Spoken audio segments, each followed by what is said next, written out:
السلام علیکم ملګرو. جنید خان ما یو ورځ زمون خوږ نبی حضرت محمد صلی الله علیه و آله وسلم قائد او جهان خاتم النبیین صحابه کرامو سره ناستو. صحابه کرامو له فرمایل چې تاسو بخوخه نه چې تاسو لغټي غټي ګنايان خو ما ګنايان چې کم الله پاک نه معاف کوي او الله پاک هرگز نه خوخه کمی ګنايان دی هغه. نو صحابه کرامو له فرمایل بالکل جی او موږ له هغه کمی ګنايان دي چې الله پاک نه خوخه او داغه معافي نشته. ټول نه پیله ول د مون خوږ نبی فرمایل چې د شرک معافي نشته. شرک چې کم دی کم کس چې شرک وکړو او د شرک کړي او د مړ شو د توبه نه وکړي نو دی به خامخا جهنم لځي او د معافي نشته. شرک هرگز د شرک معافي الله پاک نه ورکوي. اوس شرک څه شی دی؟ ډېر داسې خلک دي چې شرک نه پیژني. د الله پاک په ذات کې، د الله پاک په صفاتو کې، د الله پاک په کارونو کې بل څوک شریک کول دا شرک دی. د شرک بلا قسمونه دي. ډېر خلک داسې دي چې هغوی په ناپوهۍ کې شرک کوي لګیا وي. لکه غټ مثال به زه دا درکړم چې ډېر خلک پیرانو لځي، پیرانو نه غوښتنه کوي، باباګانو لځي، باباګانو نه غوښتنه کوي. نو دا هم شرک کې راځي.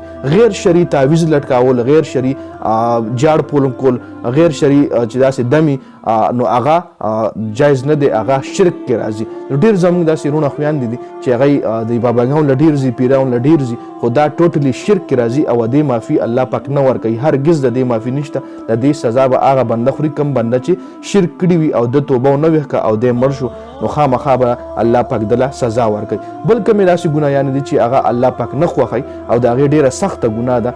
هغه یو ګناه پکې دا ده د والدین نافرماني. نن سبا تاسو ګورئ د والدین نافرمانیانې څومره ډېرې زیاتې شوي دي. د څه په وجه هغه تاسو خپله پته ده، تاسو هم د معاشره کې ژوند کوئ. درېیمه ګناه کومه غټه ګناه ده جوټي قسم، د دروغو قسم.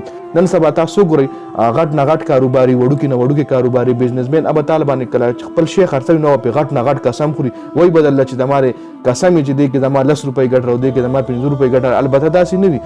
نو داسې ډېر خلک دي چې په وړو وړو خبره باندې د دروغو غټ غټ قسمونه خوري. نو دې هم معافي نشته. دا درې غټې غټې ګناهیانې زموږ خوږ نبي صحابه کرامو لو فرمایلي چې دا غټې غټې ګناهیانې لومړنۍ چې کومه غټه ګناه ده شرک چې دی خو بالکل معافي نشته دی. جوټي قسم او د والدین نافرمانی د دې ګناه ډېره زیاته ده. د شرک معافي بیخي نشته دی. او تاسو خپله سوچ وکړئ، تاسو هم د ماحول کې ژوند کوئ، د دنیا کې ژوند کوئ، خپل سراونډینګ کې ګیر چاپېره وګورئ چې شرک څومره ډېر کوي، څوک کسان یې کوي، په کومه طریقې کوي. بل د والدین نافرمانی څومره غټه ګناه ده. روغ قسم دا درې چې کوم دي تقریبا قیامت نشانونه چې څومره هم دي په قرآن شریف کې فرمایله شوي دي هغه تقریبا چې ټول پوره شوي دي. خو الله پاک موږ له اوس هم ډیل را کړی دی، اوس یې هم موږ له چانس را کړی. کله چې وایي ستا ساه اخلې نو جب تک سانس ہے تو چانس ہے، چې ساه اخلې بس پیښه چې الله پاک موږ له موقع را کړې ده او په دې موقع کې موږ له پکار چې الله پاک موږ رضا کړو. چې کوم موږ شرک کوو یا د دروغو قسمونه خورو یا داسې غټې غټې نافرمانیان موږ د الله پاک کوو چې هغې نه موږ هغه ګناه نه موږ توبه وباسو او الله پاک طرف ته متوجه شو.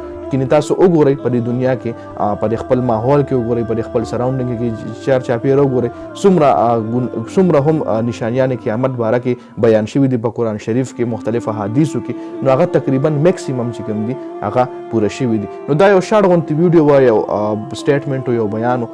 ما وکتو ما وی تاسو سره هم شریک کم، تاسو هم واورئ چې زموږ خوږ نبي حضرت محمد صلی الله علیه و آله وسلم صحابه کرامو له کمې کمې خبرې کړې وي. نو د ویډیو کتلو ډېره زیاته مهرباني، ویډیو مخکې رسوه په نیت باندې شریک کړئ. جنید خان افیشل چینل هم سبسکرایب کړئ، پیج هم لایک کړئ. ډېره زیاته مننه. والسلام.